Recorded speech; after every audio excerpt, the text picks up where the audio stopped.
കേരളത്തിലെ ടൂറിസം മേഖലയെ സാമൂഹിക വികസനത്തിൻ്റെയും മികവാർന്ന വളർച്ചയുടെയും വേദിയാക്കി മാറ്റുന്നതിൽ ചുക്കാൻ പിടിച്ച 2 പേരാണ് ഇന്ന് നമ്മളോടൊപ്പമുള്ളത്. ശ്രീമതി ശാലിനി PS, ശ്രീ രൂപേഷ് കുമാർ. നമസ്കാരം. അപ്പോൾ കേരളത്തെ സംബന്ധിച്ചിടത്തോളം റെസ്പോൺസിബിൾ ടൂറിസം എന്നുള്ളത് വളരെ അടുത്ത് മാത്രം കൂടുതൽ ചർച്ച ചെയ്തു തുടങ്ങിയ, നമുക്ക് അധികം അങ്ങോട്ട് കേട്ട് പരിചയമില്ലാത്തൊരു ടേമാണ്. അതിനെക്കുറിച്ചൊന്ന്, ആ ഒരു ടേമിനെ കുറിച്ചൊന്ന് സംസാരിക്കാമോ? കേരളത്തെ സംബന്ധിച്ച് റെസ്പോൺസിബിൾ ടൂറിസം വളരെ അടുത്ത് മാത്രം ചർച്ച ചെയ്യപ്പെട്ട് തുടങ്ങിയ ഒരു ടേമല്ല. അതൊരു ജനകീയ മുന്നേറ്റത്തിൻ്റെ ഭാഗമായി 2007 മുതൽ കേരളം ചർച്ച ചെയ്യുന്ന വളരെ പ്രധാനപ്പെട്ട ടൂറിസം മൂവ്മെൻ്റാണ്. ഇപ്പോൾ റീസെൻ്റായി അതിൽ ഗവൺമെൻറ് നടത്തിയിട്ടുള്ള വലിയ ഇടപെടലുകളാണ് റെസ്പോൺസിബിൾ ടൂറിസം ഇപ്പോൾ കൂടുതൽ ജനകീയവൽക്കരിക്കാനും Kerala responsible tourism mission society രൂപീകരിക്കപ്പെട്ടതോടുകൂടി അതിൻ്റെ പ്രവർത്തനം വളരെ ശക്തമായി സംസ്ഥാനത്തുടനീളം വ്യാപകമാവുകയും ചെയ്തതുകൊണ്ടാണ് വളരെ പെട്ടെന്ന് വന്നൊരു ടേമായി തോന്നുന്നത്. ഇത് കേരളത്തിലെ ടൂറിസം മേഖലയിൽ ജനങ്ങളുടെ പങ്കാളിത്തം ശക്തമാവണമെന്ന് ആവശ്യപ്പെട്ടുകൊണ്ട് ജനങ്ങൾ നടത്തിയ പ്രക്ഷോഭത്തിൻ്റെ ഭാഗമായി ഉരുത്തിരിഞ്ഞു വന്ന ഒരു മൂവ്മെൻറ്റാണ്. ഞാൻ ആ പ്രക്ഷോഭത്തിൻ്റെ ഭാഗമായി നിന്നയാളാണ്. പ്രക്ഷോഭം എന്ന് പറഞ്ഞാൽ ടൂറിസം മേഖലയെ ആകെ സ്തംഭിപ്പിക്കുന്നതോ ടൂറിസ്റ്റുകളെ തടയുന്നതോ ആയിട്ടുള്ള പ്രക്ഷോഭമല്ല. പക്ഷേ കേരളത്തിലെ വിനോദസഞ്ചാര മേഖലയിലുണ്ടായിരുന്ന അൺഎത്തിക്കൽ പ്രാക്ടീസസിനെ, ശാസ്ത്രീയമല്ലാത്ത നിലപാടുകൾക്കെതിരായി ജനങ്ങൾ ഉയർത്തിക്കൊണ്ടുവന്ന വ്യത്യസ്ത രൂപത്തിലുള്ള ഡിബേറ്റുകൾ, സംവാദങ്ങൾ, പ്രക്ഷോഭങ്ങൾ, ഇതിൻ്റെ എല്ലാം ഭാഗമായിട്ടാണ് റെസ്പോൺസിബിൾ ടൂറിസം കേരളത്തിൽ ഉണ്ടാകുന്നത്. പക്ഷേ കേരളത്തിൽ മാത്രമായി ഉരുത്തിരിഞ്ഞ ഒന്നല്ല. കേരളത്തിൻ്റെ റെസ്പോൺസിബിൾ ടൂറിസം ഒരു കേരള മോഡലാണ്. പക്ഷേ ഗ്ലോബലി ഇത് 2002 മുതൽ സജീവമായി ചർച്ച ചെയ്യുകയും കേപ്പ് ടൗൺ ഡിക്ലറേഷനിലൂടെ ഉരുത്തിരിഞ്ഞു വരുന്ന ആശയവുമാണ്. കേപ്പ് ടൗണിൽ 2002 ടൂറിസം മേഖലയിലെ ആക്ടിവിസ്റ്റുകളും അക്കാദമീഷ്യന്മാരും ടൂർ ഓപ്പറേറ്റേഴ്സും വ്യവസായികളും എല്ലാം ചേർന്ന് ലോകത്തെ വിനോദസഞ്ചാര മേഖലയിലെ വഴിപിഴച്ച നിലപാടുകൾക്കെതിരായി നടത്തിയ പ്രഖ്യാപനമാണ് Cape Town declaration on responsible tourism. അതിൻ്റെ അടിസ്ഥാനത്തിലാണ് കേരള ഡിക്ലറേഷൻ ഉണ്ടാകുന്നത്. 2008 കേരള ഡിക്ലറേഷൻ ഉണ്ടാകുന്നത്. കേരളം 2008 4 കേന്ദ്രങ്ങളിൽ റെസ്പോൺസിബിൾ ടൂറിസം ആരംഭിച്ചു. കുമരകം, തേക്കടി, കോവളം, വൈത്തിരി. കുമരകം അതിലെ ഏറ്റവും സക്സസ്ഫുൾ മോഡലായി വന്നു. അതിൽ നിന്ന് പിന്നീട് ഗവൺമെൻറ്, അന്ന് ശ്രീ കോടിയേരിയാണ് അതിന് നേതൃത്വം കൊടുത്തത്. മന്ത്രി എന്നുള്ള നിലയിൽ അദ്ദേഹം നടത്തിയ ഇച്ഛാശക്തിയുള്ള ഇടപെടലായിരുന്നു അതിൻ്റെ കാരണം. അത് വലിയ മൂവ്മെൻറ്റായി കേരളത്തിൽ വന്നു. കേരളത്തിലെ ടൂറിസം വകുപ്പിൻ്റെ പ്രധാനപ്പെട്ട പോളിസിയായി അത് മാറി. പിന്നീട് 2011 ശേഷം അത് പുതിയ രൂപത്തിലേക്ക് പ്രാവർത്തികമാക്കുന്നതിന് പിന്നീട് വന്ന ഗവൺമെൻറ് അതിനെ 3 കേന്ദ്രങ്ങളിലേക്ക് കൂടി വ്യാപിപ്പിച്ചു. 2017 കേരളത്തിൽ ശ്രീ പിണറായി അദ്ദേഹം മുഖ്യമന്ത്രിയായതിനു ശേഷം അതിനെ മിഷനാക്കാൻ തീരുമാനിക്കുകയും അദ്ദേഹം തന്നെ അത് ഉദ്ഘാടനം ചെയ്യുകയും ചെയ്തു. മിഷൻ പ്രവർത്തനങ്ങളിലൂടെ അത് വിപുലമായ ഒരു പ്ലാറ്റ്ഫോമിലേക്ക് വന്നു. കേരളത്തിലുടനീളം അത് വ്യാപിപ്പിച്ചു. ഇപ്പോൾ മിഷൻ സൊസൈറ്റിയായി ഈ ഗവൺമെൻറ് അതിനെ മാറ്റി. ഇപ്പോൾ അതിന് ബഹുമാനപ്പെട്ട tourism minister Shri PA Muhammad റിയാസാണ്. അദ്ദേഹമാണ്, അവർകളാണ് അതിൻ്റെ chairman. Tourism secretary, vice chairman, tourism director, അതിൻ്റെ executive committee member, finance secretary ഉൾപ്പെടെയുള്ള ഞാൻ അതിൻ്റെ CEO ആയി പ്രവർത്തിക്കുന്നു. ഇതൊരു വലിയ മൂവ്മെൻറ്റായി ഇന്ന് കേരളത്തിൽ മാറി. കേരളത്തിലെ ജനപങ്കാളിത്ത വിനോദസഞ്ചാരം വികസിപ്പിക്കുന്നതിൽ, പരിസ്ഥിതിയെ സംരക്ഷിച്ചുകൊണ്ടുള്ള ടൂറിസം പ്രവർത്തനങ്ങൾ ശക്തിപ്പെടുത്തുന്നതിൽ, പരമ്പരാഗത തൊഴിലിനെയും കലയെയും പാരമ്പര്യ പ്രവർത്തനങ്ങളെയും ടൂറിസത്തിൻ്റെ ഭാഗമാക്കി തൊഴിലിൻ്റെ സാധ്യതയായി വികസിപ്പിക്കുന്നതിൽ, സ്ത്രീ സൗഹൃദ വിനോദസഞ്ചാരവും ജെൻഡർ ഇൻക്ലൂസീവ് ടൂറിസം പോളിസിയും ലോകത്താദ്യമായി നടപ്പാക്കുന്നതിൽ, അതുപോലെ ടൂറിസം മേഖലയിലെ വലിയ സ്ത്രീ മുന്നേറ്റത്തെ രൂപപ്പെടുത്തുന്നതിലെല്ലാം റെസ്പോൺസിബിൾ ടൂറിസത്തിന് വലിയ പങ്കുവയ്ക്കാൻ കഴിഞ്ഞിട്ടുണ്ട്. റെസ്പോൺസിബിൾ ടൂറിസം മിഷൻ സൊസൈറ്റി അതിന് നേതൃത്വം കൊടുക്കുകയാണ്. ഇപ്പോൾ കേരളത്തെ സംബന്ധിച്ച് നോക്കുകയാണെങ്കിൽ പൊളിറ്റിക്കലി വളരെ ലിറ്ററേറ്റ് ആയിട്ടുള്ള ഒരു ജനതയാണ്. അതുകൊണ്ട് തന്നെ ഏതൊരു പദ്ധതി വരുന്നുണ്ടെങ്കിൽ പോലും, കഴിഞ്ഞ ദിവസം ഞങ്ങൾ ശാരദാ മുരളീധരൻ, മുന്നത്തെ ചീഫ് സെക്രട്ടറിയോട് സംസാരിക്കുന്ന സമയത്ത് അവർ പറഞ്ഞു, മറ്റേത് സംസ്ഥാനത്തും ഒരു പദ്ധതി നടപ്പിലാക്കുക അല്ലെങ്കിൽ കൊണ്ടുവരിക എന്നുള്ളത് വളരെ എളുപ്പത്തിൽ നടക്കും. പക്ഷേ കേരളത്തെ സംബന്ധിച്ചിടത്തോളം കുറച്ചധികം സമയമെടുക്കും. കാരണം അതിനെക്കുറിച്ച് ഡിഫറെൻറ്റ് ടൈപ്സ് ഓഫ് ചർച്ചകൾ നടക്കുന്നു, ഈവൻ സമരങ്ങൾ വരെ നടക്കുന്നു. അപ്പോൾ അത്രത്തോളം ഏതൊരു പദ്ധതിയെയും സൂക്ഷ്മമായിട്ട് നിരീക്ഷിക്കുന്ന ഒരു ജനതയാണ്. അതോടൊപ്പം തന്നെ ചേർത്ത് പറയേണ്ടതാണ്, പല പദ്ധതികളും വരുന്ന സമയത്ത് എത്രത്തോളം അത് സസ്റ്റൈനബിൾ ആണ്, അല്ലെങ്കിൽ അത് ഈ കാടുകളെ അല്ലെങ്കിൽ മരങ്ങളെ എങ്ങനെ ബാധിക്കുന്നു, അത്തരത്തിലുള്ള ചർച്ചകൾ വളരെ കൊടുമ്പിരി കൊള്ളുന്നൊരു സമയത്ത് ഈ ഡെവലപ്മെൻറ്റ് വേഴ്സസ് ഇത്തരത്തിലുള്ള കുറച്ച് സസ്റ്റൈനബിലിറ്റി, ഇതുമായിട്ടുള്ള ഈ ഒരു കോൺട്രാഡിക്ഷനെ എങ്ങനെയാണ് അഡ്മിനിസ്ട്രേറ്റീവ് ലെവലിൽ ഹാൻഡിൽ ചെയ്യാറുള്ളത്? ഇപ്പോൾ മാം ഒരു ഓൺട്രപ്രണർ കൂടിയാണ്. അപ്പം മാം ഇത്തരത്തിലുള്ളൊരു രീതിയോട് മാം എങ്ങനെയാണ് പ്രതികരിക്കുന്നത്? ടൂറിസം നമ്മൾ കൺവെൻഷനലി കേട്ടിരിക്കുന്ന ഒരു രീതികളുടെ ഒരു പ്രശ്നമാണ് നമ്മൾ ഈ ഒരു കൺഫ്യൂഷൻ വരുന്നത് തന്നെ. അതായത് ടൂറിസം എന്ന് പറയുന്നത് എന്താ പറയുക, നമ്മുടെ പ്രകൃതിയെ നശിപ്പിച്ചിട്ടുള്ള ബിൽഡിംഗ് അങ്ങനെയൊക്കെയുള്ള ഒരു കോൺസെപ്റ്റ് നമ്മളുടെ മനസ്സിൽ ഇപ്പോഴും ഉണ്ട്. മാൻമെയ്ഡ് ആയിട്ടുള്ള സാധനങ്ങൾ കൊണ്ട് മാത്രമാണ് ടൂറിസം ഉണ്ടാകുന്നത്, അല്ലെങ്കിൽ ഒരു തീം പാർക്കോ അല്ലെങ്കിൽ അങ്ങനെയുള്ള സാധനങ്ങൾ. അങ്ങനെയല്ല. നോക്കൂ, ഇപ്പോൾ സസ്റ്റൈനബിൾ ടൂറിസം അല്ലെങ്കിൽ നമ്മളിപ്പോൾ എക്സ്പീരിയൻഷ്യൽ ടൂറിസം എന്നൊക്കെ പറയുന്ന ഈ റെസ്പോൺസിബിൾ ടൂറിസത്തിൻ്റെ ഭാഗമായി നമ്മൾ പുറത്തറിയാൻ തുടങ്ങി. അതായത് ഇതൊക്കെ പണ്ടും ഉണ്ട് കേട്ടോ. അതായത് പലപ്പോഴും നമുക്കത് പറഞ്ഞു വെക്കേണ്ടി വരികയാണ്. അതായത് പുതുതായിട്ട് വന്നൊരു കോൺസെപ്റ്റ്സ് ഒന്നും അല്ല ഇത്. പുതുതായിട്ട് കൂടുതൽ ആൾക്കാർ അറിഞ്ഞു വരുന്ന കോൺസെപ്റ്റ്സാണ്. പക്ഷേ ഇങ്ങനെയുള്ള സാധനങ്ങളിൽ തന്നെ നമുക്ക് പ്രകൃതിയെ മിനിമം ഉപദ്രവിച്ചിട്ട് അല്ലെങ്കിൽ മിനിമം പ്രകൃതിക്ക് ദോഷമുള്ള കാര്യങ്ങൾ ചെയ്തിട്ടും നമുക്ക് ടൂറിസത്തിനെ ഡെവലപ്പ് ചെയ്യാൻ പറ്റും.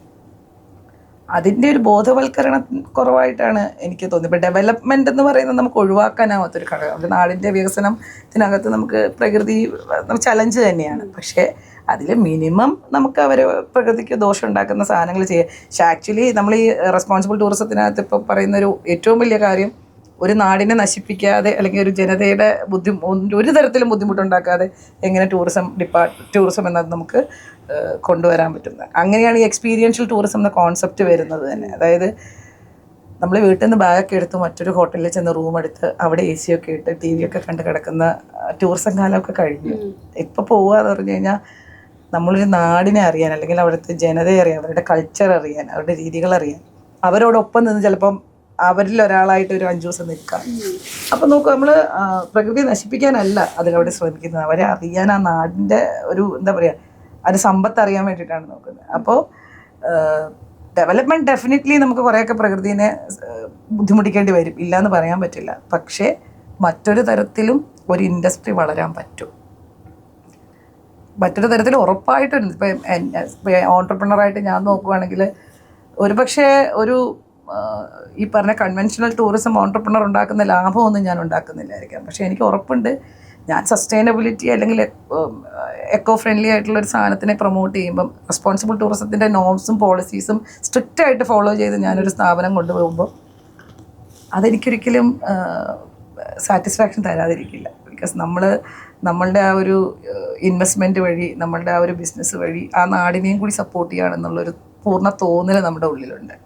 സോ എന്നെ ആസ് എൻ ഓൺട്രപ്രണർ എന്നോട് ചോദിക്കുവാണെങ്കിൽ ടൂറിസം ഡെഫിനറ്റ്ലി ഡസൻ നീഡ് ഇങ്ങനെ പ്രകൃതിയെ നശിപ്പിച്ച് തന്നെ ആവണം എന്നുള്ളതില്ല.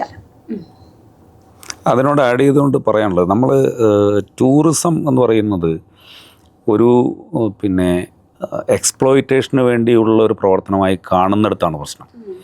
ഞാൻ മനസ്സിലാക്കുന്നത്, ഞാനിതിൻ്റെ പല തലങ്ങളിൽ ഇടപെട്ട ആളാണ്.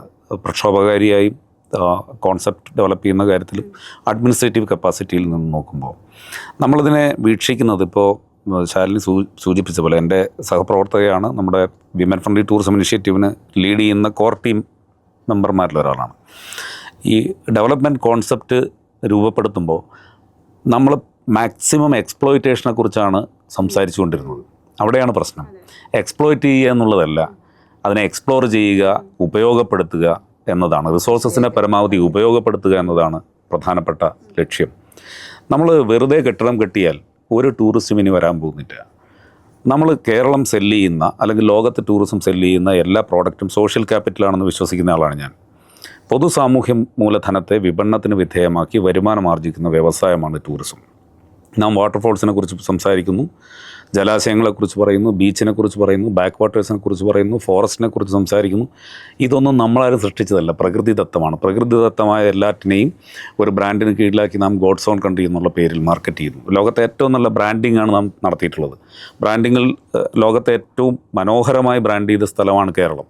അത് ചെറിയ കാര്യമല്ല, അത് വളരെ ബുദ്ധിപരമായി ബ്രാൻഡ് ചെയ്ത സ്റ്റേറ്റാണ് കേരളം. അതാണ് ടൂറിസത്തിലെ ഒരു മുന്നേറ്റത്തിന് കാരണമായത്. ഒരു കാലഘട്ടത്തിൽ റീബ്രാൻഡിങ്ങിലേക്ക് പോകുമ്പോൾ ആയുർവേദത്തെയും റെസ്പോൺസിബിൾ ടൂറിസത്തെയും ഹൈലൈറ്റ് ചെയ്തുകൊണ്ട് നാം റീബ്രാൻഡിങ് എക്സസൈസ് നടത്തി. ബ്രാൻഡിങ്ങിനപ്പുറത്ത് ഈ സാധ്യതകളെ ഉപയോഗപ്പെടുത്തുമ്പോൾ പ്രകൃതിക്ക് ഹിതകരമല്ലാത്തതൊന്നും ടൂറിസത്തിൽ ചെയ്യരുതെന്നുള്ള അവബോധം സൃഷ്ടിക്കാൻ കേരളത്തിൽ കഴിഞ്ഞു. ഇപ്പോൾ ശാലിനി ഉൾപ്പെടെ ആയിരക്കണക്കിന്, അതിശയോക്തിപരമായി പറയുകയല്ല, വിമൻ ഫ്രണ്ട്ലി ടൂറിസത്തിൻ്റെയും ജനറൽ ഇൻക്ലൂസീവ് ടൂറിസത്തിൻ്റെയും ഭാഗമായി ആയിരക്കണക്കിന് വനിതകൾ ഇന്ന് ടൂറിസത്തിലെ സംരംഭകരാണ്.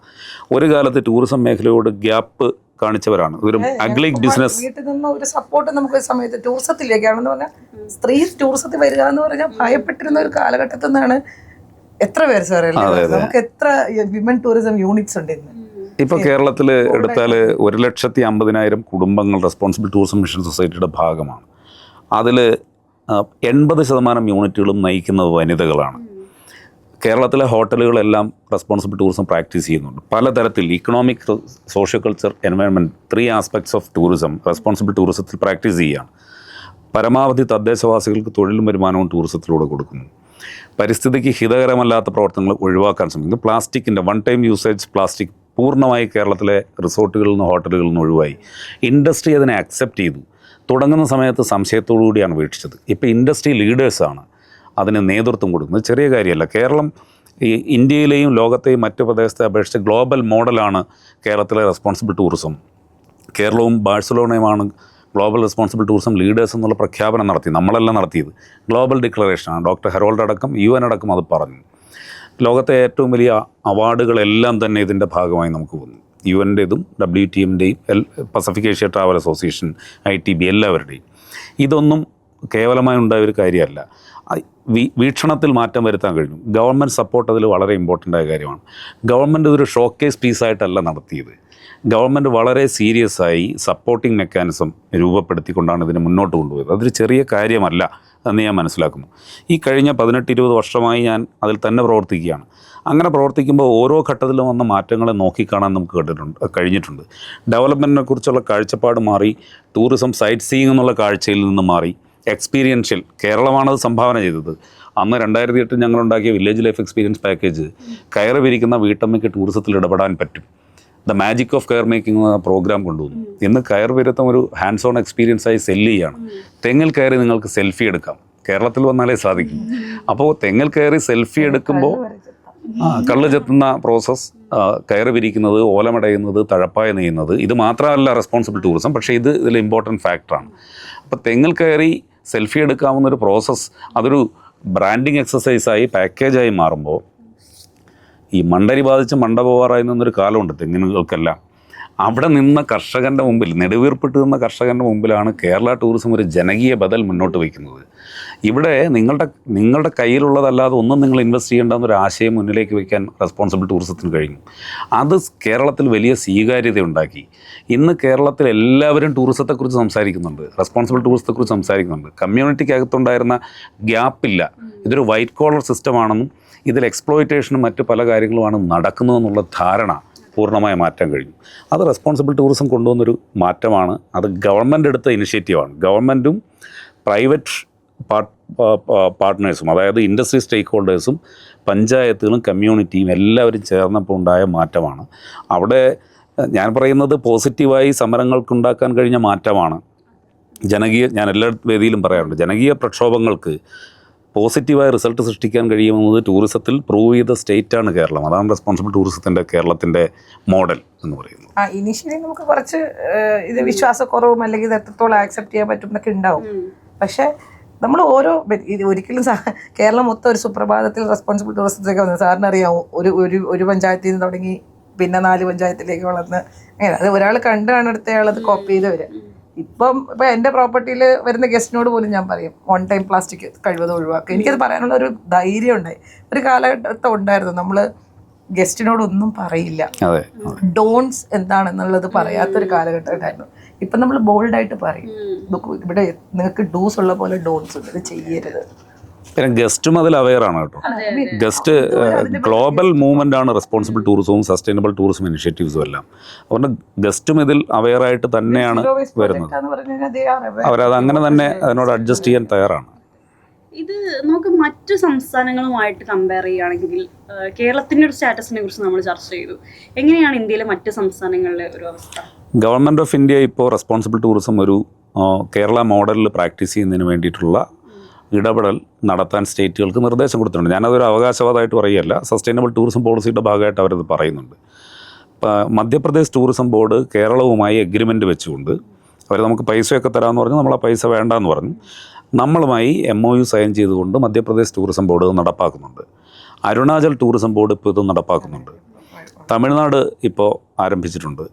പിന്നെ ഹിമാചലിൽ നമ്മുടെ തന്നെ നേതൃത്വത്തിൽ പോയി, ഞാൻ തന്നെ സ്റ്റേറ്റ് ഗവൺമെൻറ് പെർമിഷനോടുകൂടി പോയിട്ടാണ് അവിടെ പ്രോഗ്രാം ആരംഭിച്ചത്. ഇന്ത്യയിലെ ഒട്ടേറെ സംസ്ഥാനങ്ങൾ നയപരമായി ഇതിലേക്ക് ഇപ്പം മാറി വരുന്നുണ്ട്. ഒപ്പം ഇന്ത്യയിലെ എല്ലാ സ്റ്റേറ്റിലും NGOകളും ടൂർ ഓപ്പറേറ്റർമാരും ഒക്കെ ചേർന്നൊരു വലിയ മൂവ്മെൻറ്റ്, പ്രത്യേകിച്ച് ICRT ഇന്ത്യ എന്ന് പറയുന്ന മൂവ്മെൻറ്റിൻ്റെ നേതൃത്വത്തിൽ ഇത് വളരെ നന്നായി നടക്കുന്നുണ്ട്.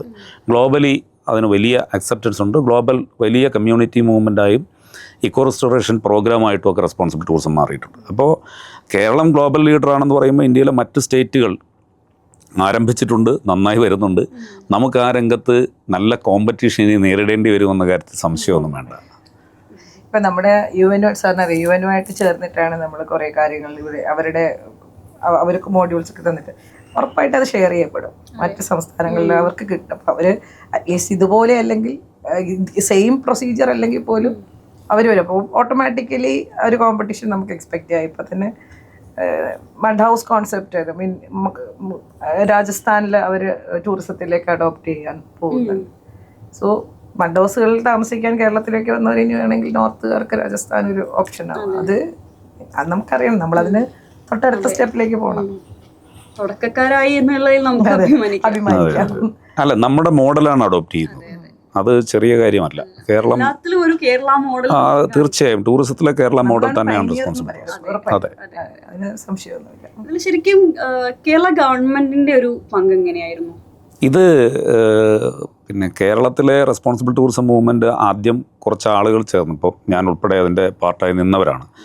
നമ്മളൊരു തിയററ്റിക്കൽ ലെവലിലും കോൺസെപ്ച്വൽ ലെവലിലും ഒക്കെ സംസാരിക്കുകയും അതൊന്ന് വളർത്തിയെടുക്കാൻ ശ്രമിക്കുകയും ചെയ്യുമ്പോൾ ഗവൺമെൻറ് ഓഫ് കേരളയാണ്, ഞാൻ പറഞ്ഞല്ലോ 2007 പ്രത്യേകമായി ഇത് നടപ്പാക്കാൻ നമ്മളെല്ലാം നടത്തിയ അഭ്യർത്ഥനയുടെ അടിസ്ഥാനത്തിൽ ജനകീയമായി ഉയർന്നു വന്ന പലതരത്തിലുള്ള കൺസേൺസിനെ അഡ്രസ്സ് ചെയ്യാൻ വേണ്ടി ഒരു പോളിസിയായി പ്രോജക്റ്റായി തീരുമാനിക്കുകയായിരുന്നു. അന്ന് ശ്രീ കോടിയേരി ആണ് പ്രഖ്യാപനം നടത്തുന്നത്. ആദ്യം 4 സ്ഥലങ്ങൾ തുടങ്ങുന്നു.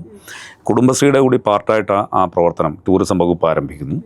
പിന്നീട് പ്രത്യേക ഏജൻസികളെ വെച്ചുകൊണ്ട് അത് മുന്നോട്ട് കൊണ്ടുപോകുന്നു. അതിനുശേഷം വന്ന എല്ലാ ഗവൺമെൻറ്റുകളും തുടർന്നിട്ടുണ്ട്. പക്ഷേ അത് ഗ്രാജ്വലായ വളർച്ചയിലേക്ക് ഈ കഴിഞ്ഞ 10 വർഷത്തിനിടയിൽ വളരെ നന്നായി പോയിട്ടുണ്ട് ഇൻ ടേംസ് ഓഫ് ഫണ്ടിങ്. അതായത് ഇത് വെറുതെ നമുക്ക് കോൺസെപ്റ്റായിട്ട് ഇന്ത്യയിലെല്ലാവരും പറയുന്നുണ്ട്, ലോകത്തെല്ലാവരും പറയുന്നുണ്ട്. നിങ്ങൾക്ക് പോളിസി നിലവാരത്തിൽ ഒരു സ്റ്റേറ്റ് ഗവൺമെൻറ് അഡോപ്റ്റ് ചെയ്തില്ലെങ്കിൽ, ഒരു ഗവൺമെൻറ് പോളിസി ആയില്ലെങ്കിൽ, സൗത്ത് ആഫ്രിക്കയാണ് ആദ്യം പോളിസി എടുക്കുന്നത്. സൗത്ത് ആഫ്രിക്ക ഒപ്പം പോളിസി ഡിക്ലെയർ ചെയ്ത സ്റ്റേറ്റാണ് കേരളം. റെസ്പോൺസിബിൾ ടൂറിസമാണ് ഞങ്ങളുടെ പോളിസി എന്ന് ഡിക്ലെയർ ചെയ്യാനുള്ള ധൈര്യം കാണിച്ചത് കേരളമാണ്. പിന്നീട് അങ്ങോട്ട് ആ പോളിസി പ്രഖ്യാപനത്തിൽ ഒതുങ്ങുകയായിരുന്നില്ല. ഓരോ വർഷവും ബജറ്റ് അലോക്കേഷൻ നോക്കൂ. ഇത്തവണ 20 കോടിയായിരുന്നു. ഇപ്പോൾ വീണ്ടും അതിൻ്റെ അലോക്കേഷൻ വർദ്ധിപ്പിക്കാനുള്ള തീരുമാനമെടുത്തു. പിന്നെ കൃത്യമായൊരു മോണിറ്ററിംഗ് മെക്കാനിസം ഉണ്ടാക്കി. ഇന്ത്യയിൽ എന്നല്ല, ലോകത്തെ ആദ്യത്തെ റെസ്പോൺസിബിൾ ടൂറിസം മിഷൻ ഉണ്ടാകുന്നത് കേരളത്തിലാണ്. ഇൻസ്റ്റിറ്റ്യൂഷണൽ മെക്കാനിസം ശക്തിപ്പെടുത്താൻ വേണ്ടി. പിന്നീടാണത് മധ്യപ്രദേശിൽ വരുന്നത്. ലോകത്തെ പലയിടത്തും ടൂറിസം ബോർഡുകൾ അഡോപ്റ്റ് ചെയ്യുന്നതും ഇത്തരം ഇൻസ്റ്റിറ്റ്യൂഷണൽ മെക്കാനിസമാണിപ്പോൾ. അപ്പോൾ ഗവൺമെൻറ് സപ്പോർട്ട് ഇല്ലായിരുന്നെങ്കിൽ ഇത് 1-2 ടൂർ ഓപ്പറേറ്റർമാരുടെ കയ്യിൽ കുറച്ച് റിസോർട്ടുകൾ ഓപ്പറേറ്റ് ചെയ്യുന്നത് വളരെ കുറച്ച് ആളുകൾ ചെയ്യുന്ന ഒരു സംവിധാനമായിരുന്നു. ഇവിടെ ഇത്രയും വൈഡ് സ്പ്രെഡായി പോയത് ലോക്കൽ സെൽഫ് ഗവൺമെൻറ്റ്സിനെ ഇൻവോൾവ് ചെയ്യിപ്പിച്ചുകൊണ്ടുള്ള ഒരു വലിയ മാസ് മൂവ്മെൻ്റായി ടൂറിസത്തിൽ ഇത് മാറ്റാൻ പറ്റി. റെക്കഗ്നൈസേഷൻ, അത് ഞാൻ പറയണം. ഇപ്പം നമ്മൾ ഏതൊരു ഹാർഡ് വർക്കിനും നമുക്ക് അതിൻ്റെതായ ഒരു അംഗീകാരമുണ്ട്. കൃത്യമായിട്ട് എല്ലാ പഞ്ചായത്തുകളെ വിളിച്ചു അവർക്ക് അവരെ പ്രോത്സാഹിപ്പിക്കാനും അവരുടെ നേട്ടങ്ങളെ പബ്ലിക് സ്പേസിൽ പറയാനും അവർക്ക് വേണ്ട ഫെലിസിറ്റേഷൻസ് കൊടുക്കാനും ഒക്കെ ഗവൺമെൻറ് ശ്രദ്ധിച്ചിട്ടുണ്ട്. ആവർത്തിച്ച് തന്നെ എനിക്ക് തോന്നുന്നു കാന്തല്ലൂർ പോലത്തെ പഞ്ചായത്തുകൾ എത്ര തവണ തിരുവനന്തപുരത്ത് വന്ന അവാർഡ് മേടിച്ചു. അപ്പോൾ അവർക്ക് വീണ്ടും ഒരു ഇൻസ്പിറേഷനാണ് അവർ ചെയ്യണ കാര്യം തുടർന്ന് ചെയ്യാനും. അപ്പോൾ അത് കാണുമ്പോൾ തൊട്ടടുത്ത പഞ്ചായത്തുകാർക്ക് അത് ഫോളോ ചെയ്യാൻ. ഈ തദ്ദേശ സ്വയംഭരണ സ്ഥാപനങ്ങളെല്ലാം ഗ്ലോബലി പൊസിഷൻ ചെയ്യാനും. ഇപ്പോൾ കുമരകത്തെ പഞ്ചായത്ത് പ്രസിഡന്റ് ധന്യ സാബുവാണ് ലോകത്തെ ആദ്യത്തെ ലോക്കൽ സെൽഫ് ഗവൺമെൻറ് ലീഡർ എന്നുള്ള നിലയിൽ WTM-ൽ സംസാരിച്ചത്. ഞാൻ ഉൾപ്പെടെ പങ്കെടുത്ത മീറ്റിങ്ങിലാണ്. ഈ കേരളത്തിൽ നിന്നുള്ളൊരു വനിതാ പഞ്ചായത്ത് പ്രസിഡന്റ് WTM-നെ അഡ്രസ്സ് ചെയ്യുന്നു എന്ന് പറയുന്നത് ചെറിയ കാര്യമല്ല. കാന്തല്ലൂർ ബസ് ടൂറിസം വില്ലേജായി മാറി, കടലുണ്ടി മാറി, കുമരകം മാറി, നിരവധി പ്രദേശങ്ങൾ. അപ്പോൾ ബേപ്പൂർ ഇപ്പോൾ റീസെൻ്റായി ഗ്ലോബൽ റെസ്പോൺസിബിൾ ടൂറിസം ഡെസ്റ്റിനേഷനായി പ്രഖ്യാപിച്ചു. അപ്പോൾ ഞാൻ പറഞ്ഞത് minister level Shri PA Muhammad Riyas ആയിക്കോട്ടെ, അതിനു മുമ്പ് ശ്രീ കടകംപള്ളി ആയിക്കോട്ടെ, ഞാൻ നേരത്തെ പറഞ്ഞ പേരുകളെല്ലാം ഓരോ ഘട്ടത്തിലും മിനിസ്റ്റർ ലെവലുള്ള മോണിറ്ററിംഗ് മുതൽ ഓരോ ടൂറിസം സെക്രട്ടറിയും ഡയറക്ടറും IAS ഓഫീസേഴ്സും ഇതൊരു വളരെ ആവേശത്തോടു കൂടി ഈ പ്രോഗ്രാം മുന്നോട്ട് കൊണ്ടുപോകാൻ ഇടപെട്ടിട്ടുണ്ടെന്നുള്ളത് ചെറിയ കാര്യമല്ല. അത് എല്ലായിടത്തും കിട്ടുന്നതുമല്ല. ഡെസ്റ്റിനേഷനൊക്കെ അപ്പുറം അവർ ഗ്രാസ് റൂട്ട് ലെവലിലേക്ക് ഇറങ്ങി വരാനും ഇപ്പം ഷിക മാഡത്തിനൊക്കെ എനിക്ക് തോന്നുന്നു നമ്മുടെ ഇവിടുത്തെ എല്ലാവർക്കും അറിയാം. കാരണം മാം അത്രത്തോളം നമ്മളുടെ ഇടയിൽ ഇറങ്ങി പ്രവർത്തിക്കുന്ന ഒരാളാണ്. അപ്പോൾ അതൊക്കെ ഒരു ഭയങ്കര മോട്ടിവേറ്റിംഗ് എലമെന്റ്സ് ആണ്. നമ്മളൊരു കളക്റ്റീവായിട്ടൊരു മാറ്റം നാട്ടിലുണ്ടാക്കാനായിട്ട് നമുക്ക് നേട്ടം എന്നതല്ല മാറ്റമാണ്. കാരണം നാട്ടിലുണ്ടാക്കാൻ ശ്രമിക്കുമ്പോൾ നമുക്ക് കിട്ടുന്ന ബാക്കപ്പ് സപ്പോർട്ട് എന്ന് പറയുന്നത് ഭയങ്കര വലുതാണ്. ആസ് എ ഒരു റിസോഴ്സ് പേഴ്സൺ എന്ന നിലയിൽ അല്ല, എനിക്ക് പലപ്പോഴും നമ്മളിൽ ഒരാളെ എന്താ പറയുക അവരിൽ ഒരാളായിട്ട് ഇടപെടാൻ പറ്റുക എന്നൊക്കെ പറയുമ്പോൾ നമുക്ക് വീണ്ടും വീണ്ടും ചെയ്യാം. ഓക്കെ, ഇനി അടുത്ത സ്റ്റെപ്പ് എന്താ സാർ? ഇന്നും ഞാൻ സാറിനോട് ചോദിച്ചു, സാറിന് അടുത്തെന്താ നമ്മൾ ചെയ്യാൻ പോകുന്നത്? നമുക്കതൊരു ചെയ്യാനുള്ള ആ ഒരു മോട്ടിവേഷൻ ലെവൽ നമുക്ക് ഒരിക്കലും കുറയില്ല. പിന്നെ ഇതിൻ്റെ ഒരു സംഘടനാ തലം എന്ന് പറയുന്നത് ഇപ്പം മിനിസ്റ്റർ നടത്തുന്ന ഒരു ഇടപെടൽ വളരെ നിർണായകമാണ്. Tourism minister Shri P A Muhammad Riyas നടത്തുന്ന ഇടപെടൽ, അദ്ദേഹമാണ് അതിൻ്റെ ചെയർമാൻ സൊസൈറ്റിയുടെ. മറ്റ് IAS ഓഫീസേഴ്സും നമ്മളെല്ലാം ഒരു ബ്യൂറോക്രാറ്റിക് സെറ്റപ്പ് ഉണ്ട്. അതിനൊപ്പം തന്നെ സ്ട്രോങ് ആയ ഒരു സെറ്റപ്പ് പഞ്ചായത്ത് അടിസ്ഥാനത്തിലുണ്ട്. ഇപ്പോൾ റെസ്പോൺസിബിൾ ടൂറിസം ക്ലബ്ബുകൾ ഉണ്ടാകുന്നു, രജിസ്റ്റേർഡ് ക്ലബ്ബുകളാണ്. പിന്നെ വിമൻ ആർട്ടി ക്ലബ്ബുകൾ ഉണ്ടാകുന്നു. അപ്പോൾ പിന്നെ അത് സംരംഭകരും യാത്രികരും എല്ലാം ചേരുന്ന ക്ലബ്ബുകളാണ്. അപ്പോൾ ഒരു വലിയ മൊമെൻറ്റം താഴെത്തട്ടി സൃഷ്ടിക്കുന്നുണ്ട്. ഇപ്പോൾ മറവന്തുരുത്ത് എന്ന് പറയുന്ന പഞ്ചായത്ത് എടുത്തത് ഇപ്പോൾ ഞാൻ സംസാരിക്കുന്ന സമയത്തും അവിടുത്തെ കനാലുകൾ ക്ലീൻ ചെയ്യുകയാണ്. സ്ട്രീറ്റ് എന്ന് പറയുന്ന പദ്ധതിയിലൂടെ വാട്ടർ സ്ട്രീറ്റുകൾ ഉണ്ടായി. അതിന് ഗ്ലോബൽ റെക്കഗ്നേഷൻ വന്നു. രണ്ടാം ഘട്ടത്തിൽ അവർ ആ പ്രവർത്തനം സജീവമായി കൊണ്ടുപോവുകയാണ്. അവിടെ കയാക്കിംഗ് വരുന്നു, വീടുകളിലേക്ക് ടൂറിസ്റ്റുകൾ ചെല്ലുന്നു. എത്രയോ ഹോം സ്റ്റേകളാണ് നമ്മുടെ സംസ്ഥാനത്തുണ്ടായത്. നമ്മൾ മനസ്സിലാക്കേണ്ട ഒരു കാര്യം, ഒരു കാലത്ത് കേരളത്തിൽ ഹോം സ്റ്റേ ആരംഭിക്കുക എന്ന് പറഞ്ഞാൽ കൊമേഴ്ഷ്യൽ ബിൽഡിങ്ങായി വീട് മാറിപ്പോവുകയായിരുന്നു. ഇപ്പോൾ ഗവൺമെൻറ് അത് മാറ്റി. ആ ഹോം സ്റ്റേയുടെ കൊമേഴ്ഷ്യൽ താരിഫ് എടുത്തു കളഞ്ഞു. പഞ്ചായത്തുകളുടെ NOCയുടെ പോലും ആവശ്യമില്ല. നിങ്ങൾക്ക് ഈസ് ഓഫ് ഡൂയിങ് ബിസിനസ്സിൻ്റെ ഭാഗമായി 3-ാം ദിവസം ഹോം സ്റ്റേക്ക് ലൈസൻസ് കിട്ടും. ചെറിയ കാര്യമല്ല അത് ടൂറിസം മേഖലയിലെ സംരംഭകത്വ വികസനത്തിലെ വിപ്ലവകരമായ മാറ്റമാണ്. നോക്കൂ, വനിതകൾക്ക് 4% ഇൻട്രസ്റ്റ് സബ്വെൻഷൻ കൊടുക്കാൻ വനിതാ വികസന കോർപ്പറേഷനും പിന്നെ റെസ്പോൺസിബിൾ ടൂറിസം മിഷൻ സൊസൈറ്റിയും കൂടി MOU സൈൻ ചെയ്തു കഴിഞ്ഞ ദിവസം ഈ കനകുന്ന് പാലസിൽ വെച്ച് 11-ാം തീയതി, ഈ മാസം 11-ാം തീയതി. ഇന്ത്യ ചരിത്രത്തിൽ ഇങ്ങനൊരു കാര്യം ഉണ്ടായിട്ടില്ല. ഞാനത് പുകഴ്ത്തി പറയാൻ വേണ്ടി പറയുന്നതല്ല. ഇന്ത്യ ചരിത്രത്തിൽ ടൂറിസം മേഖലയിൽ വനിതകൾക്ക് പലിശ സബ്സിഡി കൊടുക്കാനുള്ളൊരു തീരുമാനമുണ്ടായിട്ടില്ല. ബ്ലാക്ക് ലിസ്റ്റിൽ ടൂറിസത്തെ പെടുത്തിയ രാജ്യവും കൂടിയായിരുന്നു ഇന്ത്യ കോവിഡിന് ശേഷമേ. അവിടെ സപ്പോർട്ടിംഗ് മെക്കാനിസം കൊണ്ടുവന്നത് കേരള സ്റ്റേറ്റ് ഗവൺമെൻറ് മാത്രമാണ്. ഇവിടെ മാത്രമാണ് സംരംഭകർ എന്നുള്ളതിൽ അവർക്കത് പറയാൻ പറ്റും. ഞാൻ കോവിഡ് സമയത്ത് 2016 മുതൽ ഇൻഡസ്ട്രിയിലുള്ള ഞാനാണ്. ഞാൻ ചെറിയ ക്യാമ്പുകളും അഡ്വഞ്ചർ ട്രിപ്സ് നടത്തിയ ഞാൻ ഒരു മേജർ സ്റ്റെപ്പിലേക്ക് കയറുന്നത് കോവിഡ് സമയത്താണ്. എല്ലാവരും എന്നെ പേടിപ്പിച്ചിരുന്നതിന് കോവിഡ് സമയം വേണോ, അതും ടൂറിസം. ഈ ഒരു സർക്കാരിൻ്റെ സപ്പോർട്ട് ഇല്ലായിരുന്നെങ്കിൽ എനിക്ക് ഉറപ്പാണ് ഇതെങ്ങൊന്ന് മുടക്കിയ ഇൻവെസ്റ്റ്മെൻറ്റ് മുഴുവൻ പോയത്. കാരണം ഒട്ടും കോമ്പറ്റീഷൻ ഇല്ലാത്തൊരു ഇൻഡസ്ട്രിയിലോട്ടല്ല ഞാൻ ചെന്ന് ഇറങ്ങുന്നത്. വമ്പന്മാരെ മത്സരിക്കുന്നിടത്താണ് നമ്മൾ ചെറിയ ഒറ്റയ്ക്കൊരു സ്ത്രീ, അതും ഏറ്റവും മിനിമൽ ഇൻവെസ്റ്റ്മെൻറ്റോടെയാണ് ഞാൻ ഇറങ്ങുന്നത്. ഇപ്പോൾ എനിക്കൊരു ഹോം സ്റ്റേ, എൻ്റെ സർവീസ് വില്ല എന്ന് പറഞ്ഞാൽ വെറും 6 സെൻറ്റിലെ ഒരു മൺവീടാണ്. അവിടെ 10-12 മൺവീടുള്ള കോമ്പറ്റീറ്റേഴ്സ് നിൽക്കുന്നിടത്ത് ഞാൻ ഒരൊറ്റ സ്റ്റേയും കൊണ്ട് ഇറങ്ങുവാണ്. ഒരു സ്ത്രീയാണ്, എനിക്ക് എക്സ്പാൻഷൻ പോസിബിലിറ്റീസ് ഇല്ല. എൻ്റെ കയ്യിലുള്ള ഫുൾ കാശ് മുടക്കിയാണ് ഞാൻ ചെല്ലുന്നത്. ബാങ്കുകൾ ലോൺ തരില്ല.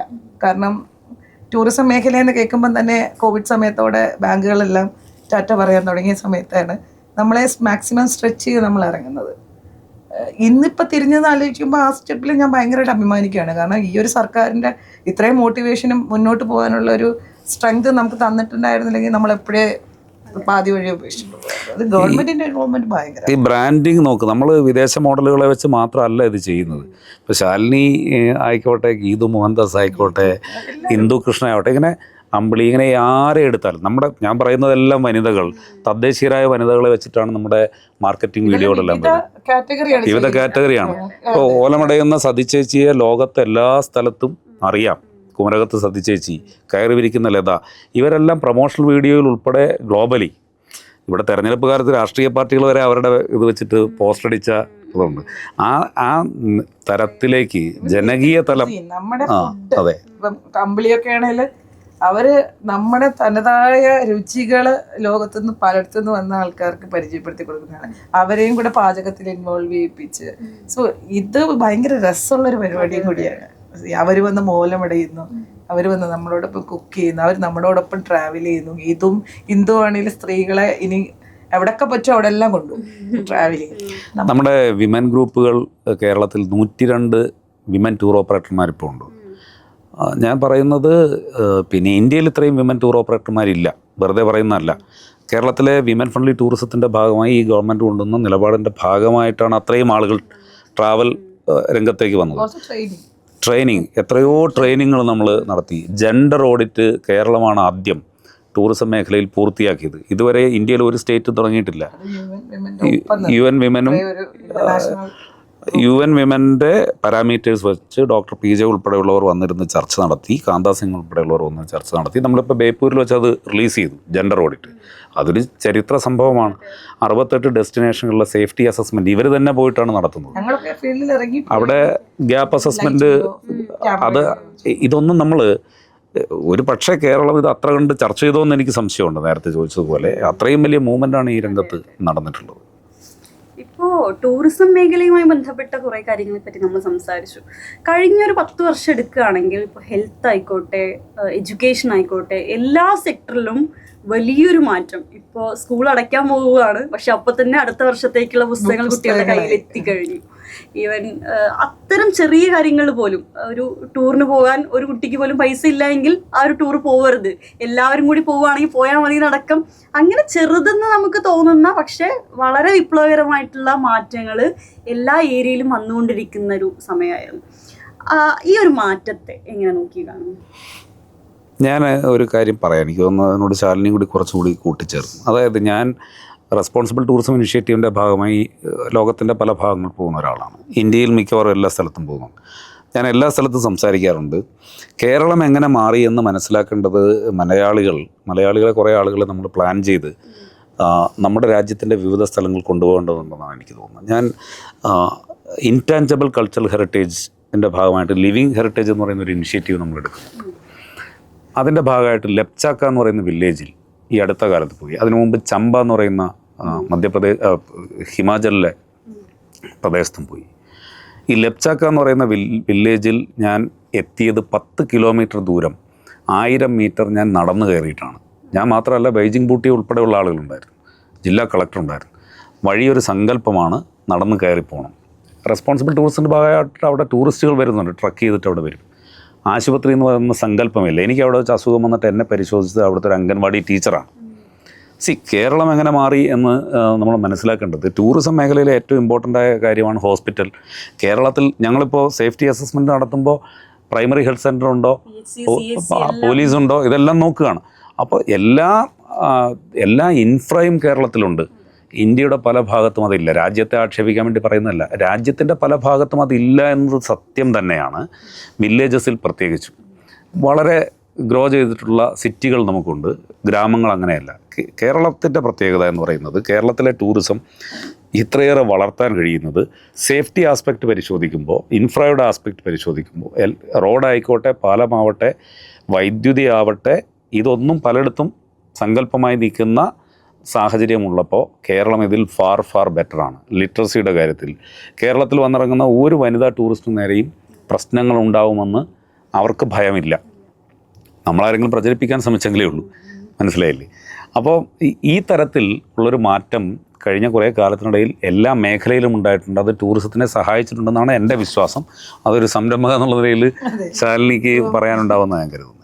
അക്കാര്യത്തിൽ എനിക്ക് കുറച്ചുകൂടെ ഒരു എക്സ്പോഷർ ഉള്ള വെച്ചാൽ എൻ്റെ അടുത്തേക്ക് പല സ്ഥലത്തു നിന്ന് ആൾക്കാർ വരുന്നു എന്നുള്ളതാണ്. അതായത് സാറ് ഓരോ സ്ഥലത്ത് പോയി കാഴ്ച കാണുന്നതിൽ ഒരു ഹോസ്റ്റ് എന്ന നിലയിൽ ഇന്ത്യയുടെ പല ഭാഗത്തു നിന്നും എനിക്ക് ഗസ്റ്റ് വരികയാണ് ചെയ്യണത്. ഇവിടെ വന്നിട്ട് താടിക്ക് കൈകോർത്തിരിക്കലാണ്. കാരണം ഓക്കെ, അൺഅഡൾട്രേറ്റഡ് നേച്ചർ എന്ന് പറയുന്നത് ഒരു ഭയങ്കര എന്താ പറയുക, നമ്മൾ പ്രൊജക്റ്റ് ചെയ്ത് കാണിക്കുന്ന ഒരു സാധനമാണ്. അതായത് ഒരു സ്ഥലം പോയി പ്രകൃതി അങ്ങേയറ്റം മനുഷ്യൻ്റെ ഇടപെടലുകളില്ലാതെ കാണാൻ സാധിക്കുക എന്നൊക്കെ പറയും.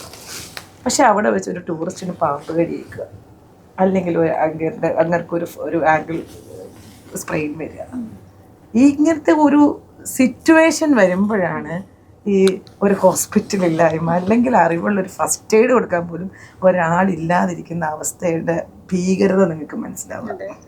ബാക്കിയൊക്കെ നമുക്ക് ഭയങ്കര ഫാൻറ്റസീസാണ്. റിയാലിറ്റി വേറെയാണ്. എനിക്ക് വരുന്ന ഗസ്റ്റുകളുടെ ഏറ്റവും ഭയങ്കരമുള്ള സമാധാനം 24 മണിക്കൂറിൽ എപ്പോൾ അവർക്ക് അസുഖം വന്നാലും ഒരു 5 മിനിറ്റ്സിനുള്ളിൽ അവർക്കൊരു മെഡിക്കൽ കെയർ കിട്ടും എന്നുള്ളതാണ്. അനദർ ഈയിടെ ഭയങ്കര ഹിറ്റായൊരു റീല് പറയാം. ഒരു ഹോസ്പിറ്റലിൽ പോയ ലേഡി, ഒരു പുറത്തുള്ള ലേഡിയാണ്, അവർ പറഞ്ഞത് ഇവർക്ക് ചെന്ന ഉടനെ ഡോക്ടറെ കാണാൻ പറ്റി എന്നുള്ളതാണ്. അതായത് നേരെ സങ്കല്പിക്കാൻ കഴിയാത്ത. ഈവൻ എൻ്റെ മോള് ഫ്രാൻസിലാണ്. സോ അവൾക്കൊരു കുഞ്ഞു ജലദോഷം വന്നാൽ പോലും അപ്പോയിന്റ്മെന്റ് എടുത്തു കഴിഞ്ഞാൽ അവർ അലൗട്ട് ചെയ്യുന്ന ടൈം സ്ലോട്ടിൽ ചെന്ന് എല്ലാ ടെസ്റ്റും ചെയ്ത് ചെല്ലുമ്പോഴാണ് ഒരു ഡോക്ടറെ കാണുന്നത്. അതും ഇൻഷുറൻസ് ഇല്ലെങ്കിൽ പെട്ടു. ഇങ്ങനത്തെ കുറെ കാര്യം കേരളത്തിൽ വരുന്ന ഒരു ടൂറിസ്റ്റ് ഒരിക്കലും അത് പറയില്ല. അതുകൊണ്ടാണ് പുറത്തു പോകുന്ന പലരും ഒരു പല്ലുവേദന വന്നാൽ പോലും നമ്മുടെ ഒരു മെഡിക്കൽ ടൂറിസത്തിന്റെ സ്കോപ്പ് അത് തന്നെയാണ്. അതാണ് നമുക്ക് വെൽനസ് ആൻഡ് മെഡിക്കൽ ടൂറിസം. നമുക്ക് അവിടെ സാധ്യത ഡെന്റൽ ടൂറിസം ഭയങ്കരമായി. കോളത്തോട്ടൊക്കെ ചെന്ന് കഴിഞ്ഞാൽ മൾട്ടി സ്പെഷ്യാലിറ്റി ഡെന്റൽ ഹോസ്പിറ്റൽ ടൂറിസ്റ്റുകൾക്ക് വേണ്ടി മാത്രം. അപ്പം അതിന്റെയൊക്കെ സാധ്യത നമ്മൾ എന്തും ടൂറിസത്തിലേക്ക് കൊണ്ടുവരാൻ ആഗ്രഹിക്കുന്ന ആൾക്കാരാണ്. അതൊരു ഭയങ്കര, ഞാൻ എപ്പോഴും എല്ലാവരോടും പറഞ്ഞു, ഗ്രൗണ്ട് റിയാലിറ്റി വേറെയാണ്. എൻ്റെ ഗസ്റ്റിൽ ഒരുപാട് പേര് പോളി യൂസ് ചെയ്ത് കഴിഞ്ഞാൽ പനി പിടിക്കും, ചെവി വേദന വരും, അതൊക്കെ നാച്ചുറലായിട്ട് സംഭവിക്കുന്ന കാര്യം. എനിക്ക് ഇന്ന് വരെ അതിലൊരാൾക്ക് അസുഖമായി എന്ന് പറഞ്ഞിട്ട് ഒരു തലവേദന എനിക്കുണ്ടായിട്ടില്ല. ഏത് ടൈം ആയിക്കോട്ടെ നമുക്കൊരു മെഡിക്കൽ സപ്പോർട്ട് കൊടുക്കാൻ പറ്റും. പിന്നെ വേറൊന്നാണ് ഈ വരുന്നവരെ നമ്മുടെ ഇവിടുത്തെ സ്കൂളുകൾ കണ്ടെത്തുന്നത്. സത്യമായിട്ട് ഈ പലപ്പോഴും സോഷ്യൽ മീഡിയയിലൊക്കെ ഈ കേരളത്തിനെ ഇകഴ്ത്തി കാണിക്കുന്നവരോട് എനിക്ക് ഇവരൊക്കെ പറയുന്ന കമൻസ് പറയണം എന്നുണ്ട്. അതായത് ഒരു സ്കൂൾ എങ്ങനെ ഇരിക്കണം എന്ന് കേരളത്തിനെ കണ്ട് പഠിക്കണം. എൻ്റെ അമ്മ ഒരു ഹെഡ് മിസ്ട്രസ് ആയിരുന്നു. അമ്മ പഠിപ്പിച്ചിരുന്ന ആ കാലഘട്ടത്തിൽ അതേ സ്കൂള് ഇപ്പം 10 വർഷം കഴിഞ്ഞ് ഞാൻ പോയി കാണുമ്പോൾ അതെ വേറൊരു ലെവലായി. അത് ആ സ്കൂളുകളിലൊക്കെ വന്ന മാറ്റം, അവിടുത്തെ മൊത്തം അന്തരീക്ഷത്തിൽ വന്ന മാറ്റം, ടീച്ചേഴ്സിന് കുട്ടികളോടുള്ള ആ ഒരു പണ്ടത്തെ അധ്യാപകരെന്ന് പറഞ്ഞാൽ എന്തോ വലിയ സംഭവമാണ്. നമ്മൾ കുട്ടികളെന്ന് പറഞ്ഞാൽ അവരുടെ താഴെ നിൽക്കുന്നത് സബ്മിസീവ് ആയിട്ടുള്ള ആൾക്കാരാണ്. അതൊക്കെ മാറി ഇപ്പോൾ എന്തോ ഒരു എല്ലാവരും തമ്മിൽ ആ ഒരു ഫ്രണ്ട്ലി ആയിട്ടുള്ള ഒരു അന്തരീക്ഷമായി. ഒരുപാട് മാറ്റങ്ങൾ, കേരളത്തിലെ മാറ്റങ്ങൾ. ഞാൻ എപ്പോഴും പറയും, ഫണ്ടമെന്റലി മലയാളികൾ സന്തോഷം ആഗ്രഹിക്കുന്നവരാണ്. നമ്മൾ ഹാപ്പിനെസ്സിന്റെ പുറകെ പോകുന്നവരാണ്. നമുക്ക് സന്തോഷം തരുന്ന എന്തിന്റെ പുറകെ നമ്മൾ പോകും. അതെന്തോ ആയിക്കോട്ടെ, ഇപ്പം നമ്മൾ ഫ്രണ്ട്സിൻ്റെ കൂടെ ഹാങ് ഔട്ട് ആയിക്കോട്ടെ, നമ്മുടേതായ ഇഷ്ടങ്ങളായിക്കോട്ടെ, നമ്മൾ അൾട്ടിമേറ്റ്ലി സന്തോഷിച്ചിരിക്കാൻ ആഗ്രഹിക്കുന്നവരാണ്. സോ ഇവിടെ സ്കൂളുകളിലായാൽ പോലും ആ സന്തോഷം കാണാം. ഒരു ആശുപത്രിയിൽ പോയാൽ പോലും നമുക്കൊരു ടീം വർക്ക് കാണാം. ഇപ്പോൾ സർക്കാർ ഓഫീസിൻ്റെയൊക്കെ എന്തോ ഒരു അവസ്ഥയെ മാറിയിരിക്കുന്നത്. ഇപ്പോൾ എവിടെ ചെന്നാലും ഏത് ഓഫീസിൽ ചെന്നാലും പണ്ടത്തെ ഒരു കോൺസെപ്റ്റേ അല്ല ഇപ്പൊ. എല്ലാ കാര്യങ്ങളും ഓൺലൈൻ ആയല്ലോ. ഞാൻ അതല്ല പറയുന്നത്, ആൾക്കാരുടെ ആറ്റിറ്റ്യൂഡ് തന്നെ മാറി. യുവതലമുറ വന്നിട്ട് അവർ വളരെ ഭയങ്കര രസമായിട്ടാണ് ഓഫീസിലിരിക്കുന്നത്. ടെൻഷനുണ്ട്, ഇല്ല എന്നല്ല പറയണത്, പക്ഷെ എല്ലാവർക്കും ഒരു എൻജോയ്മെന്റിന്റെ ഒരു ലെവലുണ്ട്. ഈ എൻ്റെ ചേച്ചിയുടെ മകള് പഠിപ്പിക്കുന്ന ടീച്ചർ പുള്ളി പാട്ടുകളിലൂടെയൊക്കെയാണ് കെമിസ്ട്രി പഠിപ്പിക്കുന്നത്. പുള്ളിയുടെ പാട്ടിലൂടെയൊക്കെയാണ് ഇക്വേഷൻ പഠിപ്പിക്കുന്നത്. എന്നിട്ട് അതെന്നെ കൊണ്ടൊന്ന് കേൾപ്പിക്കുക. അപ്പൊ ഞാൻ പറയാം, നമ്മുടെ നാട്ടിനകത്ത് ഇതൊരു സർക്കാർ സംവിധാനം അല്ലെങ്കിൽ നമ്മുടെ സർക്കാർ ഒരു പുഷ് കൊടുക്കുമ്പോൾ നമ്മുടെ നാട് തന്നെ അത് ഏറ്റെടുത്ത് മാറുന്നത്. അത് ആ തലത്തിലുള്ളവർക്കേ മനസ്സിലാവുള്ളൂ. നമുക്ക് പുറത്ത് നിൽക്കുന്ന നമ്മളെ നാട് മാറുന്നുണ്ടെന്നിപ്പോൾ ഞാൻ നിങ്ങളോട് സ്നേഹയോട് പറഞ്ഞു കഴിഞ്ഞാൽ എനിക്കത് മനസ്സിലാവണം. മനസ്സിലാവാത്തവരോട് പറഞ്ഞിട്ട് കാര്യമില്ല. ഇല്ല, ഇത് ഞാൻ കേൾക്കില്ല, ഞാൻ എൻ്റെ ചെവി അടച്ചു വെച്ചിട്ടായിരിക്കുന്നത്, അതങ്ങനെ ഇരിക്കത്തേ ഉള്ളൂ. പക്ഷെ അത് മനസ്സിലാകുന്ന ഒരാൾക്ക് അത് മനസ്സിലാവും. നമ്മുടെ നാട്ടിൽ ഈ കഴിഞ്ഞ 10 കൊല്ലം ഉണ്ടായത് ചെറിയ മാറ്റം തന്നെ. റോഡുകളായിക്കോട്ടെ, ബിൽഡിങ്സ് ആയിക്കോട്ടെ, ആശുപത്രികൾ, സ്കൂളുകൾ, ഇതെല്ലാം ടൂറിസത്തിന് ഒരു തരത്തിലല്ലെങ്കിൽ മറ്റൊരു തരത്തിൽ സഹായിക്കുന്നുമുണ്ട്. ഇപ്പോൾ ഈ പറഞ്ഞ കാര്യങ്ങളൊക്കെ തന്നെയും നമ്മളൊരു 10 വർഷത്തെ ആ ഒരു 10 വർഷം കൊണ്ടുണ്ടായ ഒരു മാറ്റമായിട്ടാണ്, ഈ 1-2 ദിവസം കൊണ്ട് ഉണ്ടാക്കിയെടുത്തതല്ല. ശരിക്കും കേരളത്തെ സംബന്ധിച്ചിടത്തോളം 2 ടേം ഒരേ ഗവൺമെന്റ് ഭരിക്കുന്നത് ചരിത്രത്തിൽ ആദ്യമാണ്. അത് ശരിക്കും ഒരു ഡെവലപ്മെന്റ് ആസ്പെക്റ്റിൽ നോക്കുമ്പോൾ, അല്ലെങ്കിൽ നിങ്ങൾ വർക്ക് ചെയ്യുന്ന ഒരു ഏരിയ നോക്കുന്ന സമയത്ത് എത്രത്തോളം ഗുണപ്രദമായിട്ടുണ്ട്. കാരണം മറ്റ് 5 വർഷത്തിലൊരു ഫുൾ സ്റ്റോപ്പ് ഇടുകയാണ്, പിന്നെ ഒരു വർഷം എന്തായാലും എടുക്കും ഇതൊന്ന് ആദ്യമേ തുടങ്ങി വരാൻ. പക്ഷെ അങ്ങനത്തെ ഒരു അവസ്ഥ ഉണ്ടായിട്ടില്ല, ഒരു കണ്ടിന്യൂറ്റി ഉണ്ടായിരുന്നു. അപ്പൊ ഇത് വീണ്ടും തുടർന്ന് പോകണമെന്ന് ആഗ്രഹിക്കുന്നുണ്ടോ? തീർച്ചയായിട്ടും ആഗ്രഹിക്കുമല്ലോ. കാരണം നമ്മുടെ ഈ പ്രവർത്തനങ്ങളൊന്നും പാഴായി പോകരുതെന്ന് ഏറ്റവും കൂടുതൽ ആഗ്രഹിക്കുന്ന ഒരാളാണ് ഞാൻ. കാരണം ഗ്രാസ് റൂട്ടിലെ വലിയ ജോലിയെന്ന് നമുക്കറിയാം അതിൻ്റെ വ്യത്യാസം. കാരണം അത് ഇതിൽ നിന്ന് പ്രതീക്ഷ പറ്റിയിട്ടുള്ള ഒരുപാട് പേര് എനിക്കറിയാം. ഇപ്പം ഞങ്ങൾ കുറേ പദ്ധതികൾ, ഇപ്പോൾ ടൂറിസം മിനിസ്റ്ററൊക്കെ കുറേ ഇപ്പോൾ വനിതകൾക്ക് വേണ്ടിയിട്ടും, അല്ലെങ്കിൽ ഈവൻ നമുക്ക് ഓരോ സ്ഥലങ്ങൾ റിമോട്ട് ഏരിയാസിലെ റിഫ്രഷ് ഹോംസ് വരെ. അപ്പോൾ ഇതൊക്കെ തന്നെ ഒരു സ്ഥലം വരെ എത്തി നിൽക്കുകയാണ്. ഇനി അവിടെ നിന്ന് മുന്നോട്ട് തന്നെ പോകണം. തിരിച്ചു വന്നു കഴിയുന്നത് ഈ ഇതിന് വേണ്ടി കുറേ സമയം കളഞ്ഞാൽ ഞങ്ങൾക്കൊക്കെ ഭയങ്കര അടിയായിരിക്കും. അപ്പോൾ ഞങ്ങളത് ആഗ്രഹിക്കുന്നില്ല, ഞങ്ങളത് മുന്നോട്ട് തന്നെ പോകണം എന്ന് ആഗ്രഹിക്കുന്നു. ഒരു ഗവൺമെൻറ് ഒരിക്കലും ഒരേ പാർട്ടിയാണ് എപ്പോഴും ഭരിക്കണം എന്ന അഹങ്കാരവും നമുക്ക് അല്ലെങ്കിൽ അതിമോഹവും നമുക്ക് പാടില്ല. പക്ഷെ മാറുന്നതാ. പക്ഷെ ഇപ്പോഴത്തെ ഒരു അവസ്ഥയിൽ എനിക്ക് തോന്നുന്നത് സെയിം ഈ കോൺസെപ്റ്റ്സ് ഒക്കെ അംഗീകരിക്കുന്ന അല്ലെങ്കിൽ ഈ നമ്മൾ കൺസീവ് ചെയ്ത ഈ കോൺസെപ്റ്റ്സിനെ മനസ്സിലാക്കാൻ കഴിയുന്ന ഒരു ഭരണകൂടം ഉണ്ടാവുക എന്നുള്ളതാണ് നമുക്ക് ഏറ്റവും മിനിമം ആഗ്രഹിക്കാൻ പറ്റുന്ന സാധനം. അതിനൊരു പുതിയ പാർട്ടി വീണ്ടും വന്നു കഴിഞ്ഞാൽ അവരെ ഇത് മനസ്സിലാക്കിയെടുത്ത് അവർക്ക് ഇതിൻ്റെ ഇമ്പോർട്ടൻസ് പഠിപ്പിച്ചു കൊടുത്തൊക്കെ വരിക എന്ന് പറഞ്ഞു കഴിഞ്ഞാൽ വിഷമമുള്ള കാര്യമായിരിക്കും. സോ എൻ്റെ പേഴ്സണൽ ഒപ്പീനിയൻ മാത്രമല്ല, ഈ ഒരു മേഖലയിൽ ഗ്രാസ് റൂട്ട് ലെവലിൽ പ്രവർത്തിക്കുന്ന സ്ത്രീകൾ, ഞങ്ങൾ ഇപ്പോൾ വനിതാ ടൂറിസം ഇനീഷ്യേറ്റീവിൽ നിൽക്കുന്ന ആൾക്കാരാണ്. ഞങ്ങളുടെയൊക്കെ ആഗ്രഹം ഇത് തുടർന്ന് തന്നെ പോകണം എന്നുള്ളതാണ്. ഞങ്ങളത് പല മീറ്റിങ്ങുകളിൽ കാണുമ്പോഴും അത് തന്നെ ചർച്ച ചെയ്യാം. വിവിധ രാഷ്ട്രീയ നിലപാടുകളുള്ള വ്യക്തികളാണ് ഞങ്ങളിലുള്ള എല്ലാവരും ഇടതുപക്ഷക്കാരും അങ്ങനെ ഒന്നുമല്ല.